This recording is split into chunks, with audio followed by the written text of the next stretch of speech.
Sa pagpapatuloy ng istorya, magsisimula na ang ikalawang parte ng Chunin exam. Sinabi ni Anko Sensei na ang lugar na ito ay ang tinatawag na gubat ng kamatayan. Pero nang aasar lang si Naruto kasi hindi siya natatakot dito, kaya biglang umatake si Anko Sensei.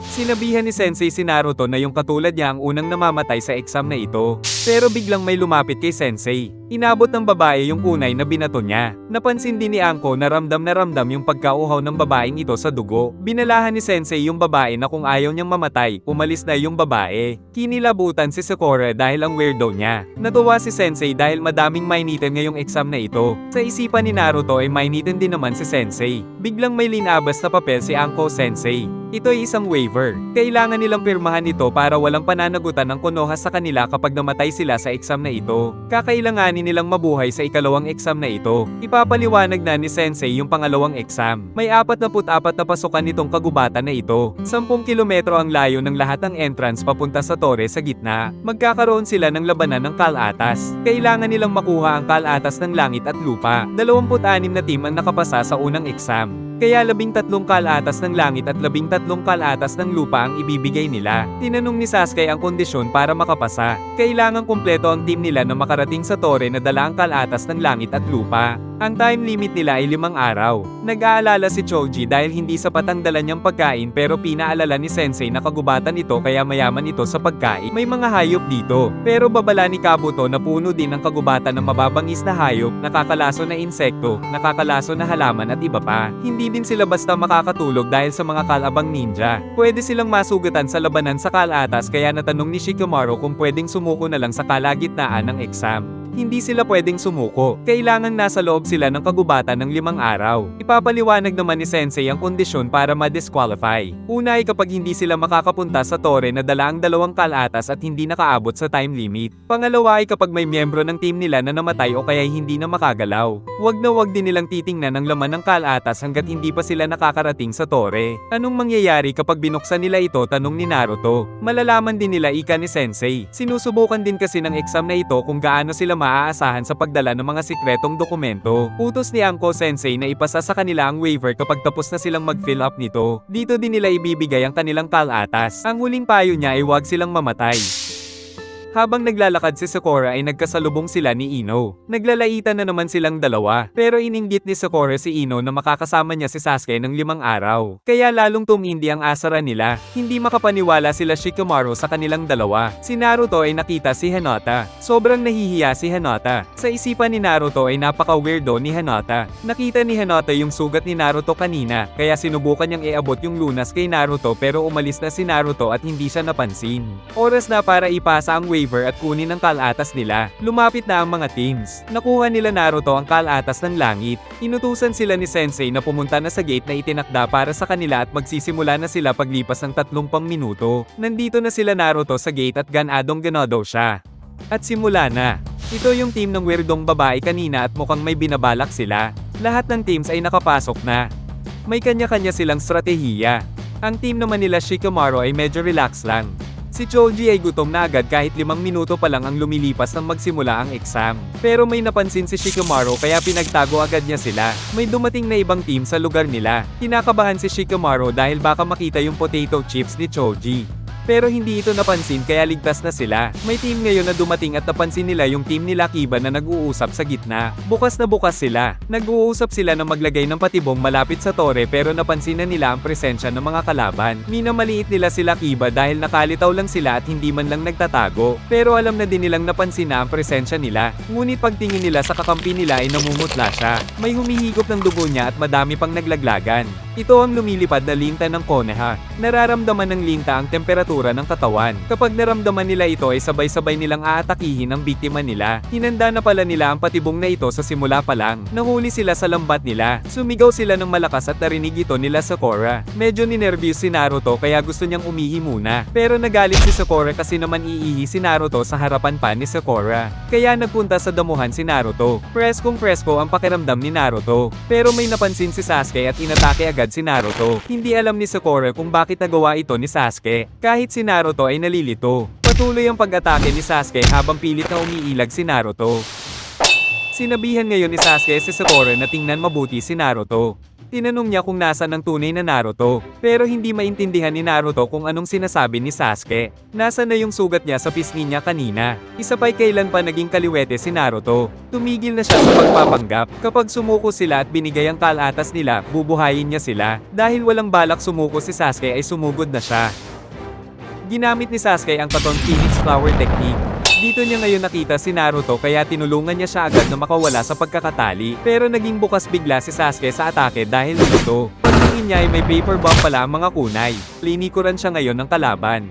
Biglang may bumato ng kunay. Nakawala na si Naruto. Kinuha ni Sasuke yung kunay ni Naruto at binato sa kalaban. Tapos ay sinabayan niya ito. Pag-ilag niya ay sinugod siya ni Sasuke at napuruhan siya. Kung mawala ang kalaban at tumakbo na siya.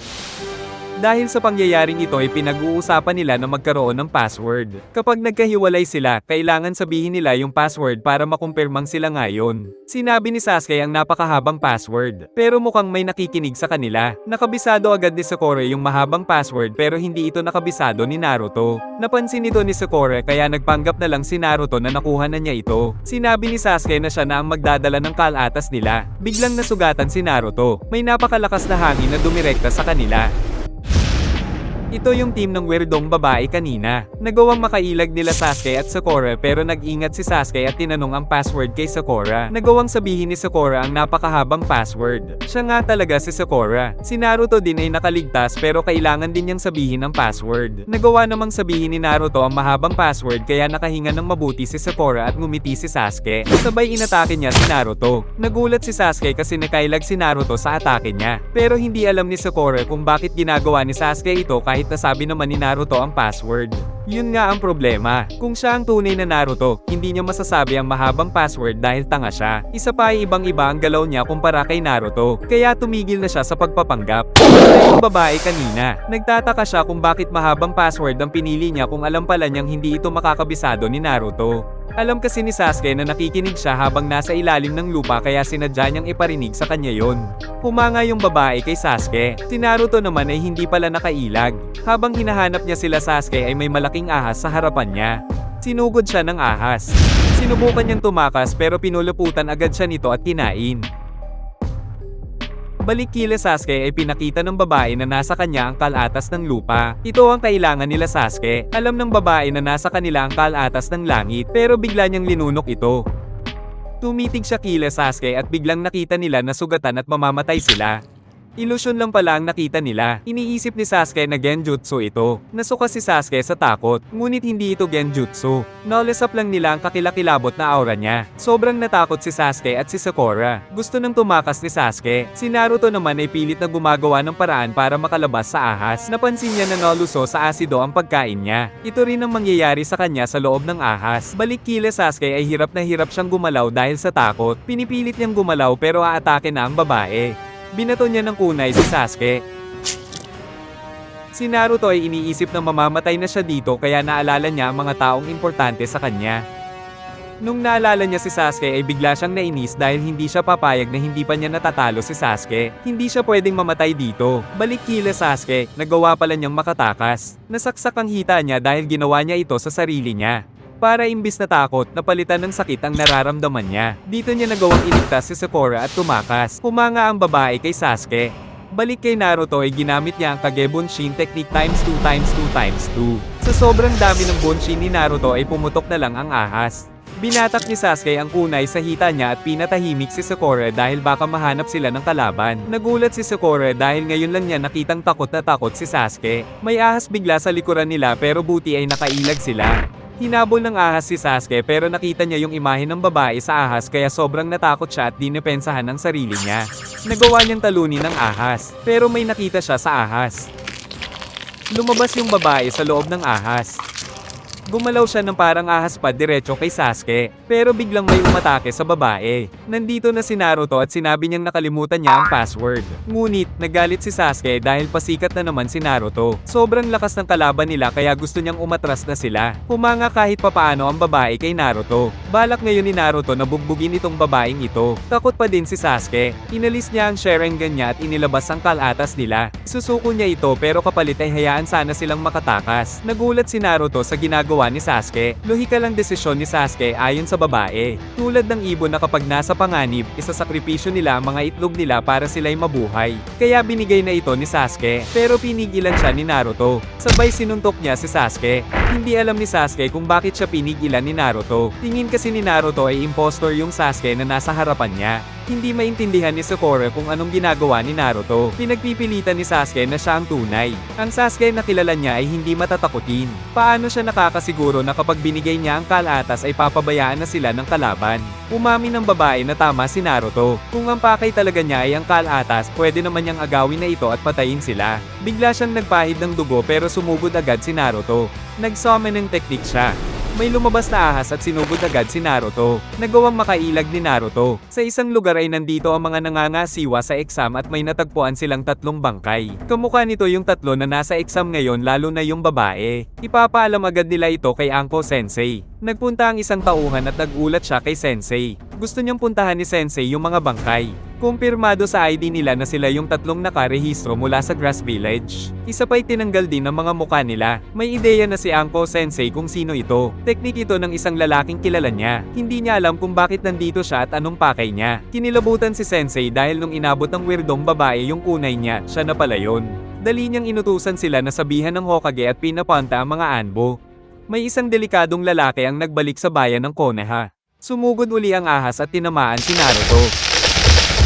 Habang nalalaglag si Naruto ay nagbago ang mga mata niya. Lumabas na naman ang kapangyarihan ng demonyong lobo. Sinipa niya ang ahas at nayan ito. Patuloy ang pag-atake ni Naruto. Nagulat si Sakura sa biglaang paglakas ni Naruto.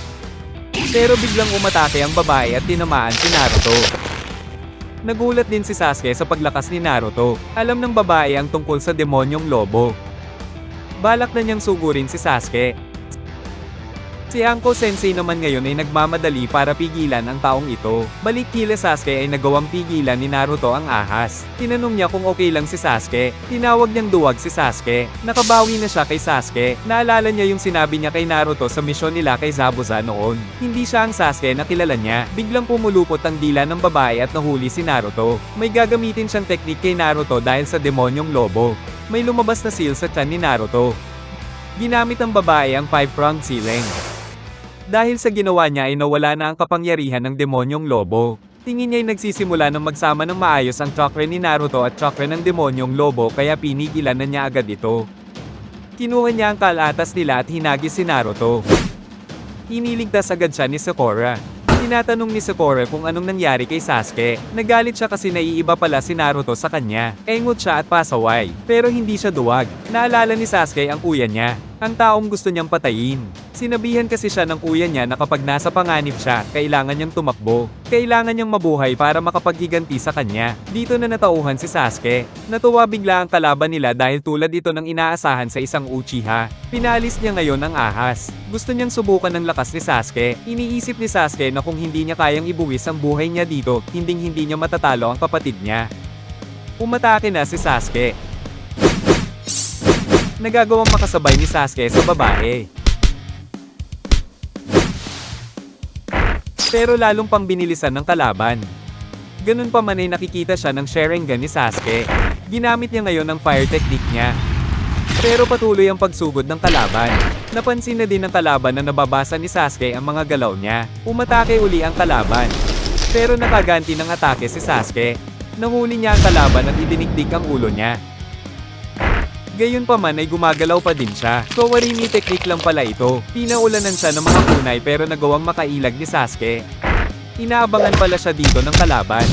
Nabagbog si Sasuke. Dismayado siya dahil hanggang dito lang pala ang kaya ng isang Uchiha. Pero may nasa likod niya. Bigla itong sumabog. Si Sasuke naman ang umatake. Ang mga shuriken niya ay may mga lubid. Nahuli siya ngayon sa lubid at hindi na makagalaw. Katon. Dragon Flame Technique.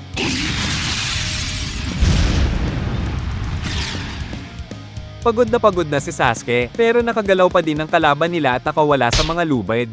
May ginamit siyang teknik at hindi na makagalaw sila Sasuke at Sakura. Lumitaw na ang tunay niyang itsura. Pinuri niya si Sasuke dahil katulad siya ng kapatid niya na magaling. Nagpakilala siya bilang si Orochimaru. Sinunog niya ang kalatas nila. Pagkatapos ay humaba ang kanyang leeg sa tinuklo si Sasuke. Pagkatapos nito ay nagkaroon ng marka si Sasuke. Namilipit siya sa sakit at hindi alam ni Sakura kung anong ginawa ni Orochimaru. Sinabi niyang regalo niya ito kay Sasuke dahil alam niyang lalapit din si Sasuke sa kanya para maghanap ng mas matinding kapangyarihan. Dito'y umalis na siya. Patuloy ang matinding sakit na nararamdaman ni Sasuke. Dito'y hinimatay na siya. Humingi ng tulong si Sakura kay Naruto pero katulad din siya ni Sasuke na walang malay. Kinakabahan na ngayon si Sakura. Nandito sa isang lugar ngayon si Orochimaru pero nararamdaman pala siya ni Anko. Nung magtatago na si Orochimaru ay saktong nakarating na si Anko Sensei. Nabanggit ni Sensei na S-class na ninja pala itong si Orochimaru. Bilang dating estudyante niya, tatapusin niya si Orochimaru. Magtutuos sila ngayon. Pero nahuli ni Orochimaru si Anko Sensei. Nakaganti siya gamit ang mga ahas niya at nahuli niya si Orochimaru. Pagkatapos nito ay pinako niya ang kamay niya kasama ng kay Orochimaru. May gagamiting teknik si Anko na itinuro sa kanya ni Orochimaru. Isasakripisyo ni Anko Sensei ang buhay niya at pareho silang mamamatay. Pero nung gagamitin niya ito ay may nagsalita sa likod niya. Nasa likuran ng tunay na Orochimaru. Gumamit siya ng Kawarimi technique. Wala nang magawa si Sensei at ginamitan pa siya ng paralysis technique ni Orochimaru. Gustong malaman ni Anko kung bakit bumalik si Orochimaru sa bayan nila. Wala pa siyang balak na tapusin ng Hokage dahil kulang pa siya sa tauhan. Nandito siya dahil may gusto siyang ninja. Namimilipit din sa sakit si Anko Sensei dahil may marka din siya tulad ni Sasuke. Tinatawag itong curse mark. Delikado ngayon si Sasuke dahil 10% lang ang tsansang mabubuhay siya dahil sa markang ito. Pero tingin ni Orochimaru ay mabubuhay siya dahil talentado ang batang iyon. Isa pa'y may dugo siya ng Uchiha. Ang habol niya ay ang katawan niya. Binolehan niya si Anko na huwag ititigil ang exam. May 3 tauhan siya mula sa Sound Village. Kapag tinigil niya ang exam ay katapusan na ng Konoha.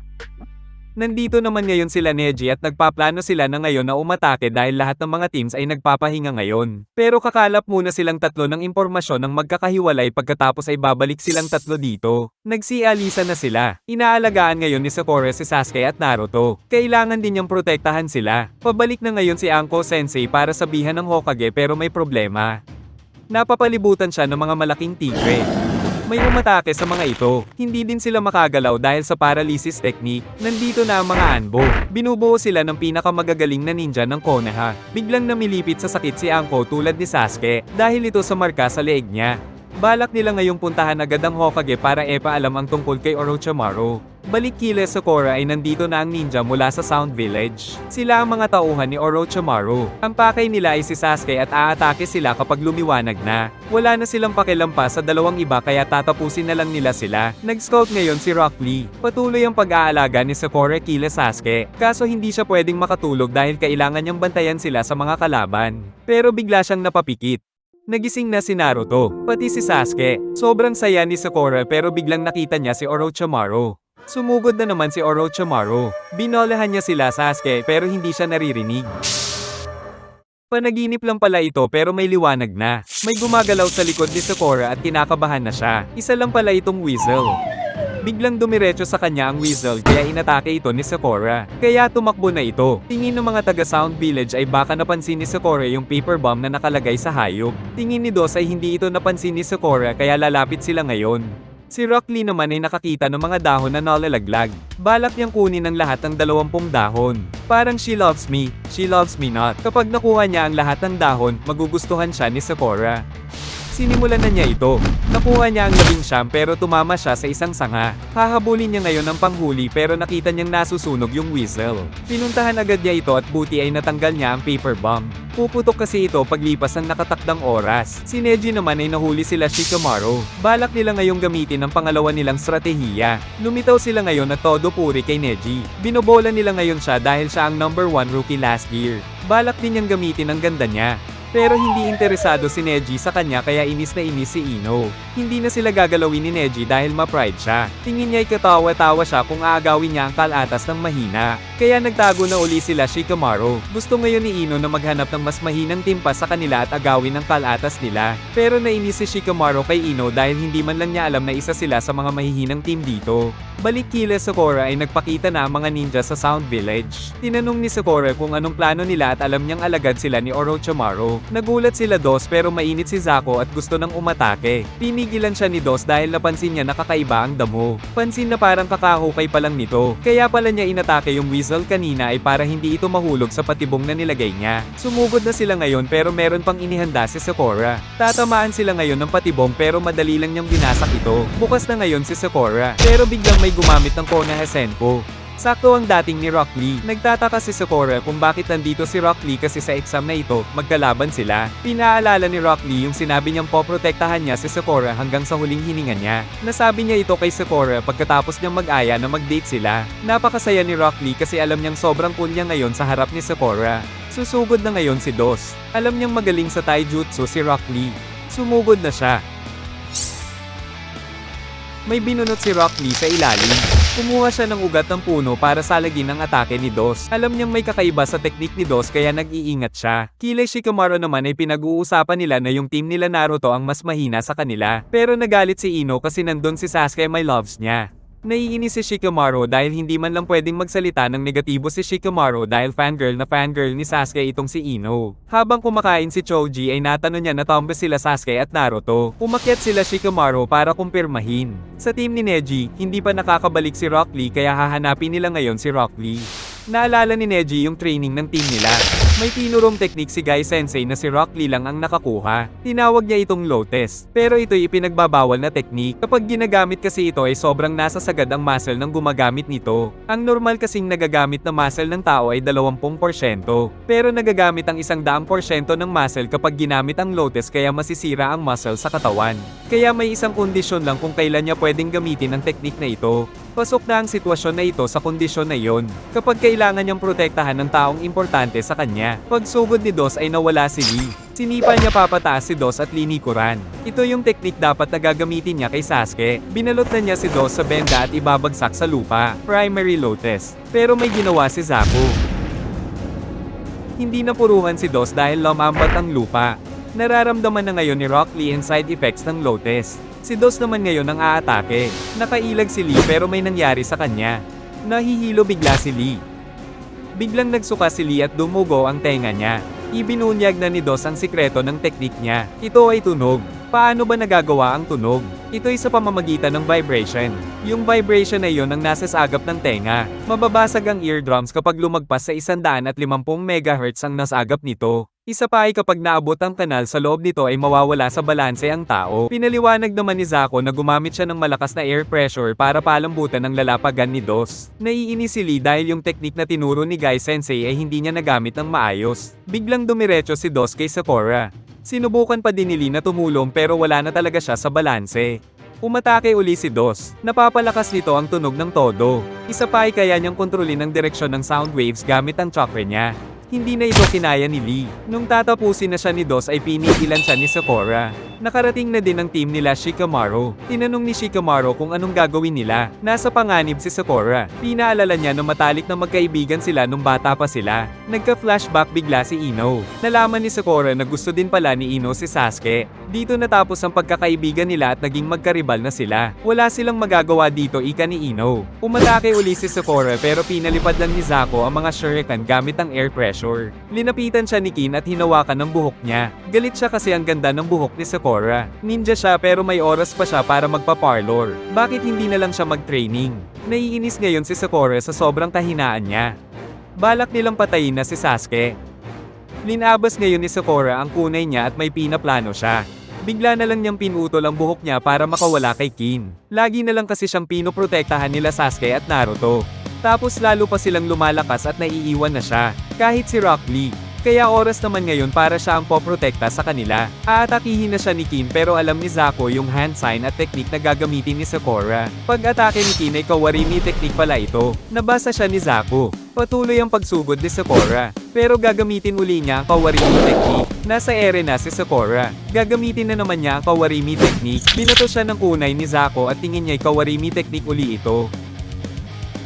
Pero siya pala ang tunay. Nasaksak niya si Zaku at kinagat yung isa pa niyang braso. Nagulat si Ino sa tapang ni Sakura. Pilit na sinusuntok ni Zaku si Sakura para matanggal ang pagkakakagat sa kanya. Naalala niya si Sakura nung bata pa sila. Mahina at iyakin si Sakura dahil binubuli siya. Malapad kasi ang noo niya. Sinabihan siya ni Ino na huwag itago ang noo at huwag ikahiya para hindi siya bulihin. Kaya siya ang nagtali ng bangs ni Sakura. Simula nun ay nagkakumpiyansa na si Sakura sa sarili niya. Dito din siya nagkagusto kay Sasuke at hindi ito nagustuhan ni Ino. Nasabi ni Sakura na may usap-usapan siyang narinig na gusto ni Sasuke ang mahabang buhok. Tapos ngayon ay pinutol ni Sakura ang buhok niya. Pinahaba pa naman niya ito para kay Sasuke. Si Ino din ay mahaba ang buhok. Simbolo ito ng determinasyon ni Sakura. Gagawin ni Sakura ang lahat para protektahan sila Sasuke, Naruto at Lee. Binalibag na ni Zaku si Sakura. Biglang lumitaw sila Ino. Pinaalala ni Ino na hindi siya magpapatalo kay Sakura para kay Sasuke. Si Sasuke naman ay nananaginip tungkol sa nangyari nung bata siya. Pinatay ang buong angkan niya at sinisisi niya ang sarili niya dahil wala siyang kapangyarihan. Si Choji ay takot at gusto nang umuwi, kaya sinabihan siya ni Zaku na umuwi na siya Tabachoy. Natigilan si Choji at pinaulit. Sinabi uli ni Zaku na umuwi ka na Tabachoy. Nagalit si Choji dahil hindi siya mataba. Sadyang malalaki lang ang buto niya. Ganado bigla si Choji. May kakaibang chakra ang lumalabas kay Sasuke. Gagamitin na nila ang formation Ino Shikecho. Ginamit ni Choji ang expansion technique. Nagmistulang rumaragas ang bola si Choji. Tinawag niya itong human boulder. Pero kumpiyansa si Zaku dahil paliliparin lang niya si Choji. Pero hindi gumagana ang hangin ni Zaku dahil patuloy ang pag-ikot ni Choji. Bigla na lang tumalon si Choji. Pupuntahan agad ni Dos si Zaku pero ginamit ni Shikamaru ang shadow possession technique niya. Natigilan si Dos at napailag na lang si Zaku. Kakaiba ang ginagalaw ni Dos. Dito'y napansin na nila na pareho lang ito sa galaw ni Shikamaru. Nakokontrol na ni Shikamaru ang galaw ni Dos dahil nahuli niya ang anino niya. Si Ino naman ay gagamitin yung mind transfer technique niya tulad ng ginamit niya kay Sakura. Walang magawa ngayon si Zaku. Si Ino naman ay nasa loob na ni Kin. Ginawa niya ngayong hostage si Kin. Kung hindi sila susuko ay masasaktan ng kasamahan nila. Pero nakangiti lang sila Zaku at Dos. Kinabahan bigla si Ino. Inatake ni Zaku si Kin kaya prinotektahan agad siya ni Choji. Kahit si Kin ang tinamaan, yung katawan pa din ni Ino ang nakatamo ng pinsala. Natigil na yung teknik ni Choji. Hindi makapaniwala si Ino na isasakripisyo nila ang kakampi nila. Wala kasi silang pakialam sa kalatas at sa patakaran ng exam na ito. Ang pakay lang nila ay si Sasuke. Nawala na din ang shadow possession technique ni Shikamaru. 5 minuto lang niya ito pwedeng gamitin. Napansin na din nila yung pinsala sa katawan ni Ino kaya kapag namatay si Kin, mamamatay din si Ino. Kaya balak nilang atakihin uli si Kin. Bigla uling may dumating. Nandito na si Neji. Nakita niya ang nangyari kay Lee. Ipaghihiganti niya si Lee. Kinakabahan ngayon si Dos. Maghahanda na din si Tenten pero natigilan si Neji. Hindi na niya kailangang lumaban ika ni Neji. Si Sasuke ay nananaginip pa din. Sinisisi pa din niya ang kahinaan niya noon. Kung may kapangyarihan lang siya noon.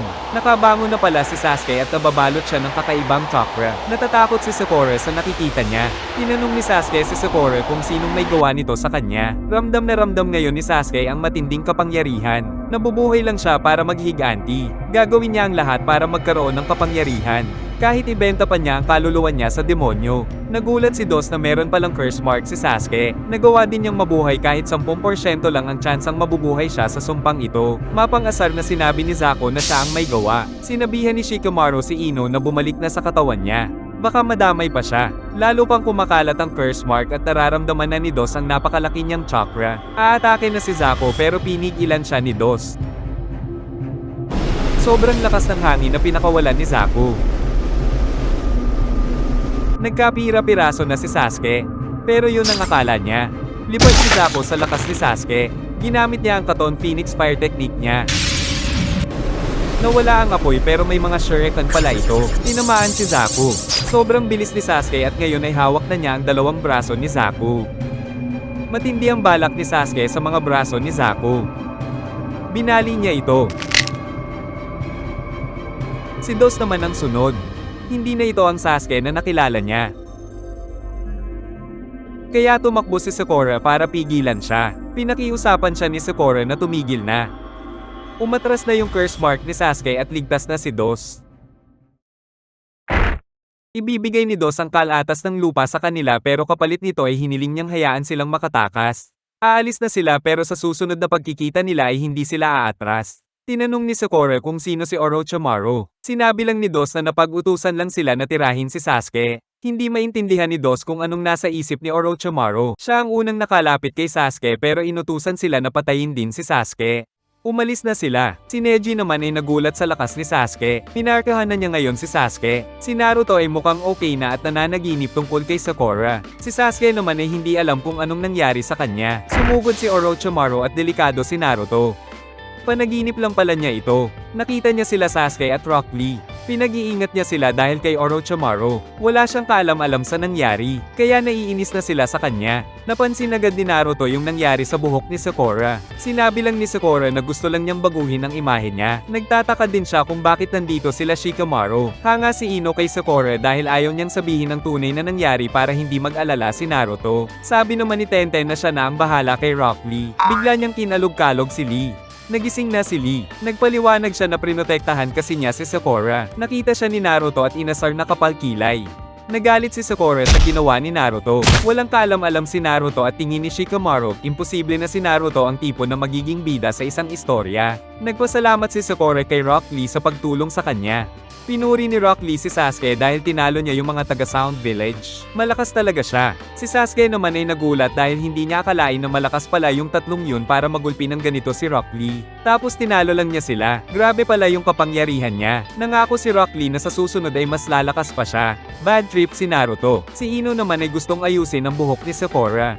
Inis na inis si Ino dahil sumimpleng yakap siya kanina kay Sasuke. Si Akamaru naman ay takot na takot. May nangyari kasi kanina. Papunta na kasi sila sa tore dahil nakakuha na sila ng kalatas. Pero napatigil sila dahil may naamoy si Akamaru na kalaban. Pinagamit ni Kiba ang Byakugan ni Hinata para makita ang kalaban na may 1 kilometrong layo. Si Gaara ito. May 6 na tao ayon kay Shino. Gustong tingnan ito ni Kiba pero hindi na kailangan kasi may kalatas na sila. Gusto ni Kiba na agawin yung iba para mabawasan ng pwedeng makapasa. Kapag delikado naman ay pwede silang umatras na lang. Wala na silang nagawa kundi sumunod kay Kiba. Takot na takot si Akamaru at ngayon lang nakita ni Kiba na ganito siya. Kaya kasi ni Akamaru na maamoy ang lakas at chakra ng kalaban. Mga veteranong ninja itong kalaban nila Gaara. Sa dinami-dami ng kalaban, bakit yung mga veterano pa ang kinalaban nila? Dismayado siya dahil mga bata lang ang kalaban nila. Pero pinagmamadali na sila ni Gaara kasi naiinip na siya. Gusto sana ni Kankuro na alamin muna kung anong kalatas nila dahil baka masayang lang ang oras nila kung kapareho ito ng sa kanila. Wala siyang pake dahil gusto lang niyang patayin sila. Wala nang nagawa si Kankuro. Linabas niya ang mga payong at hinagis ito. Ginamit niya ang Ninpo, Senbon Rainstorm. Nagpahulan siya ng maraming malaking karayom. Lahat ng direksyon ay tatamaan sila ng karayom dahil kontrolado niya ito gamit ang kanyang chakra. Pinaulanan na niya si Gaara. Pero nagulat siya dahil wala man lang nakalusot sa mga karayom niya. Sinalo lang ito ng buhangin. Umatake uli siya pero wala pa din. Siya naman ngayon ay magpapaulan ng dugo. Grabe yung laki ng chakra niya at ramdam ito ni Kiba. Naamoy din niya ang matapang na amoy ng dugo mula kay Gaara. Pinagmalaki ni Kankuro na walang makakatibag ng depensa ni Gaara dahil sa buhangin niya. Mag-isa din itong gumagalaw para protektahan siya. Nainis siya at sumugod. Ginamit niya ang sand coffin. Hindi na siya makagalaw. Kinuha niya ang isang payong at inangat ang lalaki. Pagkatapos ay ginamit niya ang sand burial. Nagpaulan talaga siya ng dugo. Sa takot nila ay isinuko na nila ang kalatas nila. Kapalit ay hayaan sana silang mabuhay. Ginamit niya uli ang sand coffin at tinapos sila gamit ang sand burial. Nakuha na nila ang kailangan nilang kalatas kaya gusto na ni Kankuro na dumiretso sa tore. Pero ayaw pa niyang tumigil. Uhaw pa din siya sa dugo. Nasa panganib sila Kiba. Pinigilan siya ni Kankuro pero ayaw makinig ni Gaara. Sumubok uli si Kankuro pero bakit siya makikinig sa mas mahina sa kanya? Pinaalala niya na siya ay kuya niya. Pero hindi niya kinikilalang kapatid si Kankuro. Papatayin din niya si Kankuro kapag hindi siya tumigil. Nakiusap din si Temari pero wala pa din. Linagay niya ang kamay niya sa direksyon nila Kiba. Sumigaw si Temari. Nakinig na din si Gaara. Tinakpan na niya ang gourd niya at saka umalis. Nakaligtas sila Kiba. Sa loob ng tore ay nakalusot na sila Kiba. Yun ang dahilan ng pagkatakot ni Akamaru. Biglang napadaan sila Gaara at napatingin siya sa kanila. Buti ay linagpasan lang sila. Sobrang delikado itong si Gaara. Nag-uusap si Anko Sensei at ang mga anbo pero biglang may ulat ang tauhan niya. May tape siyang dala. Pinakita niya sila Gaara. Sobrang bilis kasi nilang natapos ang exam. 1 oras at 37 minuto. Mas mabilis sila ng 4 na oras sa record na pinakamabilis na oras. Lagpas pa sa geni ng level nila. Isa pa ay punong-puno ng mabangis na hayop ang gubat. May mga nakakalasong insekto at kung ano-ano pa. Pero wala man lang siyang gallows. Kahit silang mga chunan ay imposibleng hindi magagalusan sa gubat na ito. Sobrang lakas nitong si Gaara. Sila Naruto naman ngayon ay nagpapahinga. Mahigit 26 na oras na lang ang natitira sa kanila. May ibang team din na namomroblema dahil baka monting team na lang ang natitira. Baka nakapasa na yung iba. Nandito sila ngayon para magpahinga. Maghahanap muna yung isa ng makakain nila. Hawak ngayon ng isa ang kalatas. May balak siya ngayon na buksan ito. Si Sakura ay iniisip na monting kalatas na lang ang natitira. Kung maalala, sinunog ni Orochimaru ang kalatas nila. Kailangan uli nilang makahanap ng kalatas ng langit. 2 araw kasi silang nagpahinga para magpagaling. Ito na ang huling pagkakataon nila. Kukuha lang muna ng tubig si Sasuke. May naisip ngayon si Naruto. Inilabas niya ang ibang kalatas na dala niya. Balak niyang pekein ang kalatas ng langit. Hindi sang-ayon si Sakura kasi malalaman pa din naman na peke ang kalatas kahit kapareho ang panlabas na anyo kasi makikita nila na mali yung linalaman nito. Pinipilit ito ni Naruto pero hindi nga ito gagana kung mali yung laman ng kalatas ng langit. Naisip ni Naruto na huhulaan nila ang laman ng kalatas ng langit base sa kung anong nakalagay sa kalatas ng lupa. Bali kailangan nila itong buksan. Ayaw pumayag ni Sakura pero wala kasi silang pagpipilian. Medyo desperado na sila. Nakumbinsi ngayon si Sakura dahil dito. Yung team kanina, yun din ang balak. Sila Naruto ay gano'n na din ang gagawin. Binuksan na ito ng isang team kaya may nangyari sa kanila at napasigaw. Narinig ito ng kumukuha ng pagkain kaya dali siyang bumalik. Hindi na gumagalaw yung dalawa. Nakita niyang binuksan nila yung kalatas. Nasa panganib na magaya itong sila Naruto. Biglang may pumihil sa kanila. Nandito si Kabuto. Pagdating ni Sasuke ay nabahala siya kaya sumugod siya. Humingi sila ng tawad. Sinabi ni Kabuto kung sino man ang magbubukas ng kalatas ay hindi na makakagalaw hanggang matapos ang exam. May hipnotismo kasi sa loob ng kalatas na ito. Nagtataka si Sasuke kung bakit nandito si Kabuto. Sinigurado ni Kabuto na hindi siya kalaban. May 2 kalatas na kasi siya. Papunta na kasi siya sa tore at sakto napadaan lang siya dito. Nung palis na siya ay pinigilan siya ni Sasuke at hinamon. May nagmamanman sa kanila. Nagulat si Kabuto at pati si Naruto. Kailangan kasi talaga nila ang kalatas. Pero alam ni Kabuto na nagsisinungaling siya. Kung gusto talagang kunin ni Sasuke ang kalatas niya, dapat hindi na niya hinamon siya. Kinuha na agad niya ito habang nakababa ang depensa niya tulad ng isang tunay na ninja. Gusto niyang tulungan sila pero kailangan na nilang umalis kasi marami nang nakakaalam ng pwesto nila dahil nakita nila yung usok at naamoy ng kalaban yung pagkain nila. Biglang umalis yung nagmamasid at napansin ito ni Kabuto. Sigurado si Kabuto na marami pang natitirang kalaban. Pinaliwanag ni Kabuto ang pinakamainam na estratehiya. Marami ngayong mga teams na nag-aabang malapit sa tore. Kapag may pupunta sa tore, pwede silang matambangan. Kaya pwedeng ganun din ang gawin nila para makakuha ng kalatas ng langit. Ang problema nila ay lahat ng teams ay yun din ang iniisip. Malamang ay nakapaghanda na sila ng mga patibong dito. Pero walang pakialam si Naruto at Ganadong Ganado. May huli silang problema. May mga tinatawag na kolektor. Nangongolekta sila ng kalatas para pwede nila itong isuko nala kung sakaling may makatapat silang mas malakas na kalaban. Pwede din nilang gamitin ito bilang kapalit ng importanteng impormasyon. Pwede din kasi nilang gawin ito para tulungan yung kababayan nila na walang kalatas. Meron din na nag-iisip na pabagsakin na agad yung team na tingin nila'y makakasagabal sa kanila. Matinding mga ninja ito. Ito din ang dahilan kaya naintindihan ni Sasuke kung bakit sinamahan sila ni Kabuto. Dahil nasa panganib si Kabuto kapag mag-isa lang siyang pumunta dito. Makikinabang din siya sa pagsama sa kanila. Ngayon ay gabi na at sumigaw pa si Naruto dahil nasa sabik siya. Umatake agad si Naruto. Pero isang centipede pala ito at hindi kalaban. Pinagsabihan ni Kabuto si Naruto na huwag maingay dahil malalaman ng kalaban ang pwesto nila. Nagsimula na silang umabante habang naipit sa baging si Naruto. Malapit na sila. Napansin ni Naruto ang tali. Pagtingin niya sa taas ay may mga nahulog na sa patibong. Patuloy silang naglakad pero may natapakang patibong si Naruto. Iniligtas siya ni Kabuto. Napuruhan si Kabuto. Pero kawarimi technique lang pala ito. Pinag-ingat ni Kabuto si Naruto. Habang naglalakad sila ay pagod na si Sakura. Napakalayo na ng linakad nila pero hindi man lang sila nakakalapit sa tore. Nahulog na sila sa patibong ng kalaban. Napansin din ni Naruto yung centipede na pinatay niya. Bumalik uli sila sa simula. Isa itong genjutsu. Lumitaw na ang kalaban at napapaligiran na sila. Handa naman si Sasuke. Sumugod na agad si Naruto. Kapulang kalaban at mukhang mahina ito. Pero tumagos lang si Naruto. Hindi alam ni Sasuke ang nangyayari. May lumitaw uli sa bonshin ng kalaban. Ginamit ni Sasuke ang Sharingan niya at tinulungan niya si Naruto. Pero biglang umatake uli yung curse mark ni Sasuke kaya hindi siya makagalaw. Linigtas siya ni Kabuto. Kumakalat na naman ang marka. Ayon kay Kabuto, totoo yung kunay. Hindi alam ni Naruto kung bakit hindi nawawala yung mga bunshin kapag inaatake nila. Genjutsu ba ito o Kage Bunshin? Sinabihan ni Sasuke si Naruto na genjutsu talaga ito. Yung tunay na kalaban ay sinasabay yung atake nila sa mga ilusyon. Tapos nagmamula ang atake sa iba't ibang direksyon para hindi malaman yung pwesto nila. Naiinis na si Naruto pero sinabi ni Kabuto na parte ito ng plano ng kalaban. Papaguri ng kalaban sila at saka siguro lilito kapag nasagad na sila.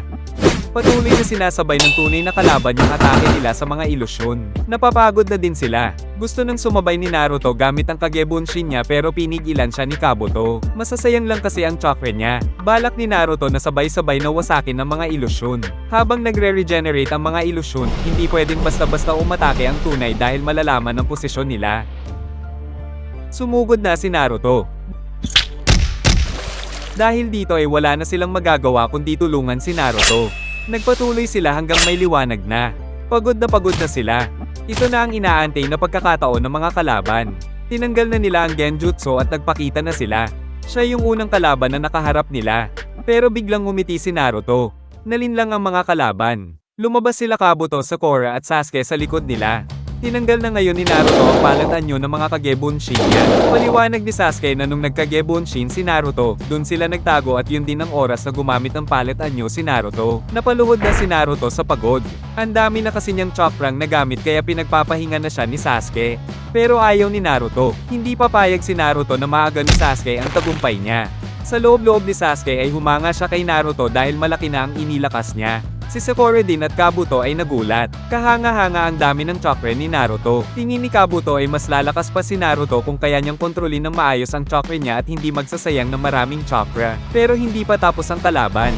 Ginamit niya ang Ninpo Fog Clone Technique. Nagkage Bunshin din sila. Pinagalitan ni Sasuke si Naruto dahil pagod na siya. Mas magandang ipaubaya na ito sa kanila. Pero sumugod pa din si Naruto. Si Sasuke naman ay nasasaktan sa curse mark niya. Tuwing gumagamit siya ng chakra, pumatake ang sumpa sa kanya. Patuloy ang pag-atake ni Naruto pero tumatagos lang siya. Iniisip nila na genjutsu uli ito. Balak gamitin ni Sasuke ng huling pagkakataon ng Sharingan para alamin ito. Pagkagamit niya ay kumakawala na naman ang curse mark niya. Hindi na niya pwedeng gamitin ang Sharingan. Napalingon si Naruto kila Sasuke kaya bukas siya bigla. Linigtas siya ni Kabuto at siya ang nasugatan. Sinabihan ni Sasuke si Naruto na wala sa kanila ang tunay. Lahat ito ay mga clones lang. Gustong malaman ni Naruto kung nasaan ang tunay. Hindi din alam ni Sasuke. Nung aatake sila ay napansin na ito ni Sasuke. Nasa ilalim sila ng lupa. Tinamaan si Kabuto. Pero nung tatapusin na ng kalaban si Kabuto ay tumingin siya sa kanila ng masama. Nagkaroon ngayon ng pagkakataon si Naruto na umatake. Knockout sila. Pinasalamatan ni Kabuto si Naruto. Kinuha ni Naruto ang kalatas nila at ito'y kalatas ng langit tulad ng kailangan nila. Si Sasuke naman ay may masamang pakiramdam kay Kabuto. Nakarating na sila sa tore at dito na dumating ang mga kakampi ni Kabuto. Nagpasalamat si Naruto kay Kabuto at ganun din si Kabuto. Pinuri pa niya si Naruto. Pumasok na sila sa tore. Pero may kinakausap si Kabuto tungkol sa pagkalap ng mga datos tungkol sa isang tao. Inabot niya ito sa lalaki. Siya pala si Orochimaru. Isang espiya pala si Kabuto mula sa Sound Village. Masaya si Orochimaru sa trabaho ni Kabuto. Nakapasok na sila Naruto. Okay na si Sasuke at hindi na niya kailangan ng tulong ni Sakura kaya nanghihinayang si Sakura. Binabasa ni Naruto ang nakasulat sa dingding pero may mga kulang ito. Tingin nila'y baka nasa kalatas ang kulang dito. Binuksan na nila ito. Biglang umusok ito kaya pinabitawan ni Sasuke ang mga kalatas. Si Iruka Sensei ang lumabas kaya gulat na gulat si Naruto. Bilang chunin, trabaho niyang maging mensahero ng mga aplikante. Binati niya sila dahil nakalusot sila sa pangalawang exam. Nag-alok siya na ililibre niya ng ramen sila. Sobrang saya ni Naruto. Si Sasuke naman ay tinanong kung anong gagawin niya kung binuksan nila yung kalatas sa gitna ng exam. Kapag binuksan nila ito, papatulugin nila ang mga lumabag hanggang matapos ang exam. Pasalamat sila Naruto dahil hindi nila ito binuksan. Sunod na ipapaliwanag ni Sensei ay yung nakasulat sa pader. Ang langit dito ay pinapatungkulan ng utak. Kapag walang langit, pagyamanin ng kaalaman at maghanda sa pagkakataon. Sinabihan ni Sensei si Naruto tungkol dito dahil kailangan niyang mag-aral ng mga estratehiya sa misyon. Kapag wala ang lupa, tumakbo sila sa bukid at maghanap ng kalamangan. Sa madaling salita, kapag ang kahinaan ay ang katawan, kailangang mag-ensayo ng mabuti. Pinatungkulan niya si Sakura. Kapag meron kang utak at katawan, kahit anong mahirap na misyon ay nagiging madali. Ang isang Chunin ay leader ng isang team. Kaya kailangang meron silang sapat na kaalaman at lakas ng katawan para sa misyon. Binati uli sila ni Sensei sa pagpasa. Pero nag-aalala pa din si Sensei. Kaya pinag-ingat niya sila lalo na si Naruto sa pangatlong exam. Pinawi ni Naruto ang pag-aalala ni Iruka Sensei. Ganap na siyang ninja at wala na sa academy. Naintindihan naman ito ni Iruka. Sobrang nag-aalala talaga kasi siya para sa kanila pero sinabi ni Anko Sensei na kung kinikilala ni Kakashi ang abilidad nila, sapat na yun sa kanya. Natanggap na ni Iruka na si Kakashi na nga ang bagong guro nila. Nag-uulat ngayon si Anko Sensei at nananakit ang curse mark niya. Alam na ni Hokage ang tungkol kay Orochimaru. Isa sa tatlong maalamat na sanin si Orochimaru. Isang class S na ninja. Naalala ni Anko yung sinabi niya tungkol sa Uchiha. Alam na agad ng ikatlong Hokage na si Sasuke ang habol niya. Nag-ulat ang isang tauhan na tapos na ang ikalawang exam at 21 ang pumasa. Masyado itong marami kaya kailangan may exam uli sila bago tumungo sa pangatlong exam para mabawasan ang numero nila. Inutos ng Hokage na ituloy ang exam dahil hindi nila alam ang gagawin ni Orochimaru kapag tinigil nila ito. Nandito na ngayon ang mga pumasa. Pinuri ni Gai Sensei ang mga estudyante ni Kakashi. Pero hanggat nandito ang team ni Gai Sensei, hindi makakalusot ang team ni Kakashi. Habang nagsasalita si Gai ay tinanong ni Kakashi kung may sinasabi siya. Nasaktan si Gai dahil hindi pala nakikinig si Kakashi. Bulong ni Gai ay tulad ito ng inaasahan sa karibal niya. Bumilib si ikatlo sa mga rookie nila Kakashi, Asuma at Kurenai Sensei. Lahat sila'y nakapasa. Ipapaliwanag na ng ikatlong Hokage ang pangatlong exam. Gusto niyang malaman nila ang tunay na pakay ng Chunin exam. Kung bakit ito ginagawa ng mga kakamping mga bansa nila. Para ito'y mapataas ang level ng mga ninja ng mga bansa at mapalalim pa ang pagkakaibigan. Pero may mas malalim na layunin ito. Isa itong maliit na labanan ng mga bansa. Noong unang panahon kasi, ang mga bansa ay naglalaban-laban para ipakita kung sino ang pinakamalakas. Pero para maiwasan ang pagkamatay ng maraming ninja, nagtalaga sila ng mga lugar kung saan maglalaban-laban ang mga magagaling nilang ninja. Yun na ngayon ang tinatawag na Chunin exam.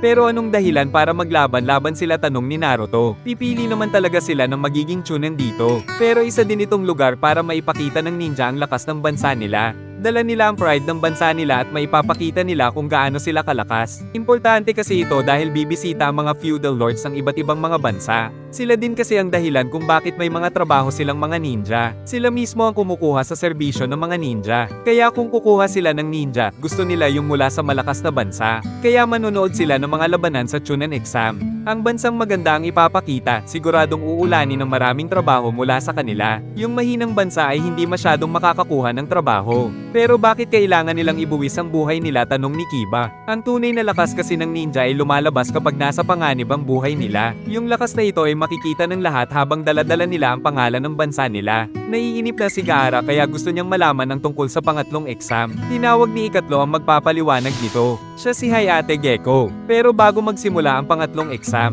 magkakaroon muna sila ng exam kung sino ang lulusat sa pangatlong exam. Nagalit si Shikamaru. Bakit kailangan pa ng preliminary exam bago sa ikatlong exam? Ang inaasahan kasi nila ay mababa pa sa 10 ang lulusat para sa ikatlong exam. Pero ang dami nila ngayon. Dahil may bisita silang mga feudal lord na manonood kasama din yung mga leader iba't ibang bansa, hindi pwedeng maging sobrang haba ng labanan ng exam. Umubo si Hayate Sensei. Kung meron sa kanilang gustong sumuko na, magsalita na sila. Ngayon din kasi gaganapin agad ang preliminary exam. Nagulat sila dito. Ang labanan ay one-on-one. Sumakit na naman ang curse mark ni Sasuke kaya sinabi ni Sakura na sumuko na si Sasuke. Nakikinig lang si Naruto pero wala siyang alam tungkol sa nangyari kay Sasuke. Pinakiusapan siya ni Sakura. Napansin din ito ng Hokage. Gusto nang tanggalin ni Anko Sensei si Sasuke dahil wala siya sa kondisyong lumaban. Hindi sang-ayon si Kakashi dahil mula si Sasuke sa angka ng Uchiha. Pero kapag gumamit siya ng chakra, siguradong lalabas uli ang curse mark niya. Kinakain ng ipinagbabawal na teknik na ito ang katawan ng gumagamit nito. Milagro nga na nakatayo pa siya ngayon. Pero ayaw sumuko ni Sasuke. Magsusumbong dapat si Sakura pero may isang nagtaas ng kamay. Susuko na si Kabuto. Pinayagan na siya ni Hayate Sensei. Tinanong ni Naruto kung bakit siya susuko. Humingi siya ng tawad pero sa simula pa lang kasi nakatamo na siya ng pinsala. Hindi na makarinig ang kaliwang tenga niya. Pagod na din siya kaya ayaw niyang ibuwis ang buhay niya. Napansin ng Hokage na ilang beses na niyang nakita itong si Kabuto. Nag-background check sila at 6 na beses na siyang nabigo. Nung nasa academy siya, hindi naman din siya kapansin-pansin. Pero ang kakaiba sa kanya ay yung panahon bago sa academy. Siya yung nag-iisang batang nabuhay sa kalaban na sinagip ng medical ninja nila. Nangyari ito sa labanan sa lagusan ng Kikkyo. Sinabihan siya ng kakampi niya na huwag basta-basta gumagawa na lang ng desisyon. Sa kanila na nakasalalay ito ika ni Kabuto. Ito na ang pagkakataon niya para maipakita ang lakas niya sa harap ni Orochimaru. Saka alam niya na naiinggit sila sa kanya kasi siya ang paborito ni Orochimaru. Umalis na siya at nagpaalam kila Naruto. Nag-aalala kasi siya sa sarili niya. Kapag masyado siyang nasabik ay baka lumitaw yung tunay na sarili niya at mabuko ang pagiging espiya niya. Nagawa na din naman niya ang trabaho niya para kay Orochimaru. Sa susunod na lang uli siya makikipaglaro kila Sasuke at Naruto. Nagtanong si Hayate kung meron pang Sasuko. Nung itataas ni Sakura ang kamay niya ay pinigilan siya ni Sasuke. Pinatahimik niya si Sakura tungkol sa curse mark niya. Huwag siyang pakialaman. Importante sa kanya ang paghihiganti niya. Wala siyang pakialam sa Chunin exam. Mas importante sa kanya na malaman kung gaano siya kalakas. Nandito ngayon ang malalakas na ninja. Hindi siya papayag na may haarang sa landas niya. Nagalit si Naruto kasi nag-aalala lang naman si Sakura sa kanya pero sinabi ni Sasuke na gusto rin niyang makalaban si Naruto. Nagulat si Naruto kasi para sa kanya, ang ibig sabihin nito ay kinikilala na ni Sasuke ang lakas ni Naruto. Nag-aalala ang Hokage sa gagawin ni Orochimaru kaya hahayaan muna niya si Sasuke. Pero kapag nakita nilang lumabas ang curse mark, ipapatigil niya agad ito. One-on-one ang labanan. Ang mananalo ay lulusot sa pangatlo exam. Walang patakaran ang labanan. Maglalaban sila hanggang may mamatay, hindi na makalaban o may sumuko. Sa paghuhusga niya, pwede din siyang mamagitan kung tingin niya tapos na ang laban. Dito sa screen na ito, malalaman nila kung sino ang makakalaban nila. Ang unang laban ay si Yoroi Akado laban kay Sasuke. Nagharap na sila dalawa. Bago magsimula ay pinaakyat muna sila ni Hayate Sensei. Linapitan agad ni Kakashi si Sasuke. Sinabi niyang huwag gagamitin ang Sharingan. Mawawala sa kontrol ang curse mark niya. Kapag nangyari yun ay siya na mismo ang pipigil ng laban.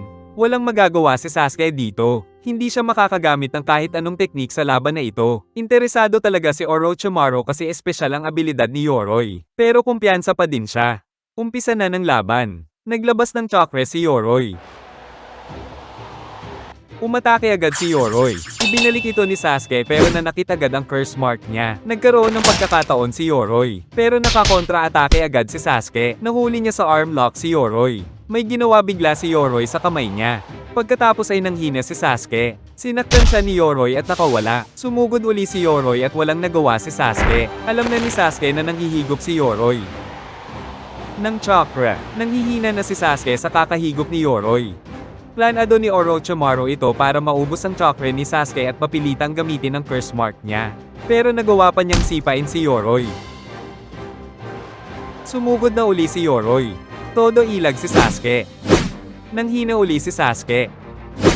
Hindi niya alam kung anong gagawin niya. Napansin ni Naruto na sobrang nag-aalala si Sakura kaya nagalit siya kay Sasuke. Yan lang ba ang kaya ng Uchiha? Napakawalang kwenta niya. Napalingon si Sasuke pero ang napansin niya ay si Rock Lee. Dahil dito ay may naalala siya.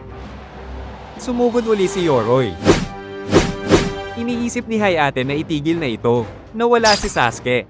Sinipa niya papataas si Yoroi. Nagulat si Gai Sensei at Rock Lee dahil pamilyar ito. Linikuran niya itong si Yoroi pero simula dito ay orihinal na teknik na niya ito. Pero bigla uling umatake ang curse mark. Kumakalat na ito sa katawan niya. Napansin din ito ni Naruto. Dito niya naalala si Sakura. Ayaw niyang mag-alala sila Sakura at Naruto. Nag-iisip na si Kakashi na itigil ito. Pero sa tindi ng determinasyon ni Sasuke, napigilan niya ito. Nagulat silang mga nakakaalam dito. Habang buhay na siyang nasa ere, ngayon na niya sisimulan ang teknik niya. Nakasalag pa si Yoroi pero nakatama din si Sasuke. Pagkatapos ay may pahabol pa siyang sipa. Tinawag niya itong Lion's Barrage. Tomba sila pareho. Ngunit nakabangon pa si Sasuke. Idineklara ni Hayate na si Sasuke ang panalo. Pumunta agad si Kakashi para batiin si Sasuke. Napansin ni Kakashi na yung galaw ni Sasuke ay katulad ng kay Gai Sensei. Mukhang kinopya niya ito nung nakalaban niya si Rock Lee. Masaya si Naruto at nagpapasalamat si Sasuke kay Rock Lee. Pero biglang sumakit ang katawan ni Sasuke dahil sa teknik na ito. Bilib na bilib si Rock Lee na nakopya ito ni Sasuke. Nakakaramdam siya ngayon ng takot. Si Guy Sensei ay sobrang bilib kay Sasuke kasi kahit makopya niya ang teknik na ito, hindi basta-basta magagamit ang Lotus dahil parang pinupunit nito ang katawan ng gumagamit nito. Hindi ito basta-basta mamamaster sa maikling panahon. Dahil dito ay naalala niya si Kakashi kay Sasuke nung bata pa sila. Pareho silang genius. Hindi makapaniwala si Anko Sensei na nakontrol agad niya ang curse mark. Gigil bigla si Gaara na makalaban si Sasuke. Si Orochimaru ay sobrang saya sa nakita niyang galing ni Sasuke. Sinabihan agad ni Kakashi si Sasuke na sumama sa kanya dahil gagawan niya ng seal itong curse mark niya. Kailangang masil na agad ito para hindi na lumala. Kaya umalis na sila. Napansin ito ni Naruto kaya nagtanong siya kay Sakura. Naalala niyang kailangang isikreto ito para hindi mag-alala si Naruto kaya sinabi niyang hindi niya alam. Sisimula na ang sunod na laban. Ang sunod na laban ay sa pagitan ni Zako at Shino. Sisimula na ang pangalawang laban. Tiwala si Kiba kay Shino. Sa dinami-dami ng kalaban, siya ang pinakaayaw niyang makalaban. Pero napansin dito ni Dos na umalis bigla si Orochimaru. Pinasuko na ni Shino si Zako dahil bali ang mga braso niya. Pero gumagana pa ang isa. Sabay sugod agad kay Shino. Hindi sapat ang isang kamay ika ni Shino. Nainis si Zako at ginamit na ang air pressure niya. Tamba agad si Shino sa atake ni Zako. Nandito naman si Kakashi ngayon para isil ang curse mark ni Sasuke.